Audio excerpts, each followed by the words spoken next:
കൂടുതൽ പേരുടെ ജീവൻ നഷ്ടപ്പെടുന്നു എന്ന വാർത്ത ഇപ്പോൾ റെഡ് ക്രിസന്റ് പുറത്തുവിടുന്ന കണക്ക് പ്രകാരം 787 പേർ കൊല്ലപ്പെട്ടിട്ടുണ്ട് ഇറാനിൽ. ഇറാൻ സേനയ്ക്കൊക്കെ വലിയ നാശനഷ്ടം ഉണ്ടാക്കുന്നു എന്നതിൻ്റെ വിശദാംശങ്ങളാണ് പുറത്തു വരുന്നത്.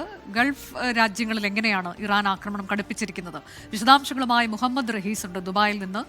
മുഹമ്മദ് റഹീസ്, ഇതിപ്പോൾ നമ്മൾ കഴിഞ്ഞ ദിവസങ്ങളിൽ മുതൽ കേൾക്കുന്നത് പോലെ US-ന്റെ താവളങ്ങൾക്ക് നേരെ ഒക്കെയുള്ള ആക്രമണം, അതിനപ്പുറത്തേക്ക് മറ്റ് ചില ഇടങ്ങളിലേക്ക് കൂടിയുള്ള ആക്രമണം അത് ഇന്നും തുടരുന്നുണ്ട് എന്നുള്ളതാണ്. US എംബസിക്ക് നേരെയുള്ള ആക്രമണത്തിന്റെ വിവരങ്ങൾ ഇന്നും വരുന്നുണ്ടല്ലോ. റിയാദിലും കുവൈറ്റിലും ഉൾപ്പെടെ ചില എംബസികൾ അടയ്ക്കുന്നുവെന്ന വാർത്ത. എന്താണ് സാഹചര്യം? അനുജ, റിയാദിലാണ് ഗൾഫ് മേഖലയിൽ നിന്ന് ഏറ്റവും കൂടുതൽ അപകടമുണ്ടായത്, അല്ലെങ്കിൽ ഏറ്റവും തീവ്രമായ അപകടമുണ്ടായത് എന്ന് പറയാം. അത് രാവിലെ ഉണ്ടായ അപകടമാണ്. എല്ലായിടത്തും, ഏതാണ്ട് ഗൾഫ് രാജ്യങ്ങളിൽ എല്ലായിടത്തും ഇന്ന് പുലർച്ചെയാണ് അപകടമുണ്ടായത്. അത് ഏറ്റവും തീവ്രമായി ഉണ്ടായത് ഇത്തരത്തിൽ റിയാദിലാണ്. റിയാദിലെ ഈ US എംബസിക്ക് നേരെ ഉണ്ടായ ആക്രമണം അത് ശക്തമായ ഒരു ആക്രമണം തന്നെയായിരുന്നു. അതിനപ്പുറത്തേക്ക് ഏറ്റവും ഒടുവിലായി പുറത്തു വരുന്ന വിവരങ്ങൾ അത് ഒമാനിലെയും ഫുജൈറയിലെയും വിവരങ്ങളാണ്. ഒമാനിൽ ഇതുപോലെ ആക്രമണം ഉണ്ടായിരിക്കുന്നു, ഒപ്പം തന്നെ ഫുജൈറയിലും ആക്രമണം ഉണ്ടായിരിക്കുന്നു എന്നുള്ള വിവരങ്ങളാണ് ഇപ്പോൾ ഏറ്റവും ഒടുവിലായി പുറത്തു വരുന്നത്. ഫുജൈറയെ സംബന്ധിച്ചിടത്തോളം അവിടുത്തെ ഓയിൽ ഇൻഡസ്ട്രി സോണിലാണ് അപകടം ഉണ്ടായിരിക്കുന്നത്. അത് ഇത്തരത്തിൽ ഈ മിസൈലുകളെ വെടിവെച്ചിട്ടതിനു ശേഷം അതിന്റെ അവശിഷ്ടങ്ങൾ വീഴുമ്പോൾ, അതിനെ ഡിഫ്യൂസ് ചെയ്ത ശേഷം അവശിഷ്ടങ്ങൾ വന്ന് പതിച്ച് അവിടെ ഉണ്ടായ അപകടം ഉണ്ടായിരിക്കുന്നു എന്നുള്ള കാര്യം ഇപ്പോൾ ഉറപ്പിച്ചിരിക്കുന്നു. ഒപ്പം നേരത്തെ ഇതുപോലെയായിരുന്നു, സമാനമായി ദുഃഖം തുറമുഖത്തിന് നേരെയും ഒമാനിൽ ആക്രമണം ഉണ്ടായിരുന്നു. അപ്പോൾ അതിൽ ഈ രണ്ട് സംഭവങ്ങളിലും ആളപായമില്ല, അല്ലെങ്കിൽ നാശനഷ്ടങ്ങളൊന്നുമില്ല എന്ന് അധികൃതർ പറഞ്ഞു വെക്കുന്നുണ്ട്. മാത്രമല്ല, ഇതിനിടയിൽ ഈ UAE-യുടെ ഉപപ്രധാനമന്ത്രിയും ഒപ്പം തന്നെ ദുബായ് കിരീടാവകാശിയുമായ ഷെയ്ഖ് ഹംദാൻ, അദ്ദേഹം ഈ ഒമാൻ ഭരണാധികാരിയെ വിളിച്ച് സംസാരിച്ചിരിക്കുന്നു, സ്ഥിതിഗതികൾ വിലയിരുത്തിയിരിക്കുന്നു. ഏത് തരത്തിൽ മുന്നോട്ട് പോകണം എന്നത് സംബന്ധിച്ച് ഇവർ തമ്മിൽ സംസാരിക്കുന്നുണ്ട്, ചർച്ച നടത്തുന്നുണ്ട് എന്നുള്ള വിവരങ്ങൾ കൂടി പുറത്തു വരികയാണ്. ഈ ഫുജൈറയിലെ അപകടം രാവിലെ അത് വ്യക്തമായിരുന്നില്ല. അതായത് UAE-യിൽ അബുദാബിയിൽ മാത്രമാണ് അപകടം ഉണ്ടായിരുന്നത് എന്ന സ്ഥിരീകരണം ഉണ്ടായിരുന്നു. പക്ഷേ ഫുജൈറയിൽ കൂടി ഈ അപകടം ഉണ്ടായിരിക്കുന്നു. കഴിഞ്ഞ ദിവസങ്ങളിൽ ഫുജൈറയിൽ അപകടം ഉണ്ടായിരുന്നില്ല. ആദ്യ ദിവസം മാത്രം, ഈ യുദ്ധം തുടങ്ങിയ ആദ്യ ദിവസം മാത്രമാണ് ഫുജൈറയിൽ അപകടം ഉണ്ടായത്. പക്ഷേ ഇതിപ്പോൾ ഫുജൈറയിൽ കൂടി ഇത്തരത്തിൽ ആക്രമണം ഉണ്ടാകുമ്പോൾ സ്വാഭാവികമായിട്ടും അത് UAE-യെ സംബന്ധിച്ചിടത്തോളം അത്ര ഭൂഷണമല്ല, അത്ര അംഗീകരിച്ച് കൊടുക്കാൻ കഴിയുന്ന ഒന്നുകൂടിയല്ല. അപ്പോൾ അത് എന്തായാലും ഓയിൽ സോണൊക്കെയും ലക്ഷ്യമിട്ടുകൊണ്ടുള്ള ആക്രമണം നടക്കുമ്പോൾ അതിനെ തടുക്കാൻ വേണ്ടിയിട്ടുള്ള സർവ്വ നീക്കവും നടത്തും എന്നുള്ള കാര്യം ഉറപ്പാണ്. ഭംഗിയായി പ്രതിരോധിക്കാൻ കഴിഞ്ഞിട്ടുണ്ട് എന്ന് UAE അവകാശപ്പെടുകയും ചെയ്യുന്നുണ്ട്. മറിച്ച് ഇന്ന് നോക്കുകയാണെങ്കിൽ പിന്നീട് ഇത്തരത്തിൽ റിയാദും കുവൈറ്റും ബഹ്റൈനും ഒക്കെയാണ് രാവിലെ ആക്രമണം നേരിട്ട മറ്റു സ്ഥലങ്ങൾ. അവിടെയൊക്കെയും അത് ഏതാണ്ട് എല്ലാ ഗൾഫ് രാജ്യങ്ങളും ഇന്ന് ആക്രമണം നേരിട്ടിട്ടുണ്ട് എന്ന് പറയാൻ കഴിയും. രാവിലെ ബഹ്റൈനിലൊക്കെയും ആക്രമണം ഉണ്ടായി, അപായ മണി മുഴങ്ങി. അത് വെളുപ്പിനെയായിരുന്നു.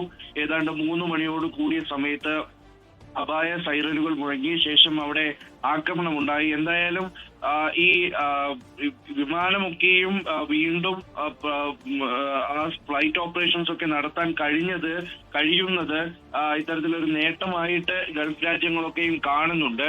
അത് നിലവിൽ ഈ ഘട്ടത്തിൽ കുടുങ്ങിക്കിടക്കുന്നവരെ തിരികെ എത്തിക്കുക എന്നതുപോലെ തന്നെ മറ്റു തരത്തിലും സർവീസുകൾ ഏതെങ്കിലും നിലയ്ക്ക് തുടങ്ങാൻ കഴിയുമോ എന്നുള്ള കാര്യമൊക്കെയും പറയുന്നുണ്ട്. എന്തായാലും നിലവിൽ ഈ തരത്തിൽ ഉച്ചയ്ക്ക് ശേഷം അങ്ങനെ ഒരു അപകടം ഉണ്ടായിട്ടില്ല, അല്ലെങ്കിൽ ആക്രമണം ഉണ്ടായിട്ടില്ല എന്നുള്ളതാണ് എല്ലാ മാധ്യമങ്ങളും വ്യക്തമാക്കുന്നത്. ഇന്നലെയും അതുപോലെ തന്നെയായിരുന്നു. ഇന്നലെയും രാവിലെ മാത്രമായിരുന്നു ആക്രമണം ഉണ്ടായത്, പുലർച്ചെ മാത്രമാണ് ആക്രമണം ഉണ്ടായത്. ഏതാണ്ട് അതേ തരത്തിൽ തന്നെയാണ് നടക്കുന്നത് എന്നാണ് മനസ്സിലാക്കുന്നത്. ഇപ്പോൾ ഈ UAE ഭരണാധികാരിയുടേതായിട്ടുള്ളൊരു വിവരം വരുന്നുണ്ട്. അതായത് അദ്ദേഹം ഏറ്റവും പെട്ടെന്ന് ഈ രക്ഷാപ്രവർത്തനങ്ങൾ നടത്തണം, അല്ലെങ്കിൽ ഈ സംഘർഷം രൂക്ഷമാകുന്ന നടപടികൾ ഉണ്ടപ്പോൾ അത് ഉടനടി നിർത്തിവെക്കണം, സംഘർഷം എത്രയും വേഗം നിർത്തിവെക്കണം എന്ന തരത്തിൽ അദ്ദേഹത്തിന്റെ ഒരു ഒരു പ്രസ്താവന വന്നിട്ടുണ്ട്. നിലവിലെ പ്രതിസന്ധി മറികടക്കുന്നതിനും മേഖലയുടെ സുരക്ഷയും സ്ഥിരതയും സംരക്ഷിക്കുന്നതിനും ചർച്ച നടത്തണം എന്നുകൂടി അദ്ദേഹം ആവശ്യപ്പെട്ടു. അതായത് നയതന്ത്ര പരിഹാരങ്ങളിലേക്ക് കടക്കണം എന്നുള്ളത് UAE പ്രസിഡന്റ് ആവശ്യപ്പെടുകയാണ്. അങ്ങനെയാണെന്നുണ്ടെങ്കിൽ അത് ഒരു പ്രധാനപ്പെട്ട നീക്കമായി മാറും. ഷെയ്ഖ് മുഹമ്മദിന്റേതായിട്ടുള്ള ഒരു പ്രസ്താവന നിലവിൽ വരുന്നുണ്ട്. അത്തരത്തിൽ ഈ നീക്കങ്ങൾ സീരിയസ് ആയിട്ടുള്ള ചർച്ചകൾ നടക്കേണ്ട സമയമായിരിക്കുന്നു. യുദ്ധം അതിന്റെ ഏറ്റവും മൂർധന്യ അവസ്ഥയിലേക്ക് കടക്കുമ്പോൾ ചർച്ച കൊണ്ട് പരിഹാരം ഉണ്ടാക്കണം, ഒരു ഡിപ്ലോമാറ്റിക് സൊല്യൂഷൻ ഉണ്ടാക്കണം എന്നുള്ളത് UAE പ്രസിഡന്റ് പറഞ്ഞു വെക്കുകയാണ്. അങ്ങനെയാണ് എങ്കിൽ അത് ഒരു നിർണായകമായിട്ടുള്ള നീക്കമായി ഈ ഘട്ടത്തിൽ മാറും എന്നുകൂടി പറയാൻ കഴിയും. ചില അന്താരാഷ്ട്ര മാധ്യമങ്ങൾ, പ്രധാനപ്പെട്ട മാധ്യമങ്ങളൊക്കെയാണ് ഈ വിവരം പുറത്തുവെക്കുന്നത്. അങ്ങനെയാണ് എന്നുണ്ടെങ്കിൽ അവിടെ UAE ഇടപെടുന്നു എന്നുള്ള നിലയിലേക്ക് കാര്യങ്ങൾ പോകും. അതിന്റെ ഒരു ഔദ്യോഗിക സ്ഥിരീകരണം ഉടൻ ഉണ്ടാകും ഈ വിഷയത്തിൽ എന്നുള്ളതാണ് നമ്മൾ പ്രതീക്ഷിക്കുന്നത്. അങ്ങനെയാണെങ്കിൽ അവിടെ ചർച്ചയ്ക്ക് UAE ആവശ്യപ്പെടുന്ന നിലയിലേക്ക് കാര്യങ്ങൾ എത്തിയിട്ടുണ്ട് എന്നുള്ളതാണ് മനസ്സിലാക്കുന്നത്. പ്രത്യേകിച്ച് ഈ 4 ദിവസമായി തുടരുന്ന ഒരു ആക്രമണമാണ്. അപ്പോൾ അത് ഏതൊക്കെ നിലയ്ക്ക് അത് സ്വൈര ജീവിതത്തിനെ ബാധിക്കുന്നു, ഒരു അസ്ഥിരത ഉണ്ടാക്കുന്നു, ഭയമുണ്ടാക്കുന്നു. അങ്ങനെ അതിനൊക്കെയും കൗണ്ടർ ചെയ്യാനായി ഗൾഫ് രാജ്യങ്ങളിൽ നിന്ന് ഇടപെടൽ ഉണ്ടാകണം എന്നുള്ളൊരു ആവശ്യം നിലനിൽക്കെ UAE അതിലേക്ക് ഇടപെടൽ നടത്തുന്നു എന്നുള്ളൊരു സൂചനയാണ് ഇപ്പോൾ പുറത്തു വരുന്നത്. എന്തായാലും ഔദ്യോഗികമായി അദ്ദേഹം എന്താണ് പറഞ്ഞതെന്ന് അല്പസമയത്തിനുള്ളിൽ വ്യക്തമാകും. അനുജ, ലോകത്തെവിടെയായാലും ഏത് സമയത്തും 24 വാർത്തകളും ഓഗ്മെന്റഡ് റിയാലിറ്റി പാക്കേജുകളും എക്സ്പ്ലെയിനറുകളും വിശദമായി കാണാൻ ഞങ്ങളുടെ YouTube ചാനൽ നിങ്ങൾക്ക് സബ്സ്ക്രൈബ് ചെയ്യാം.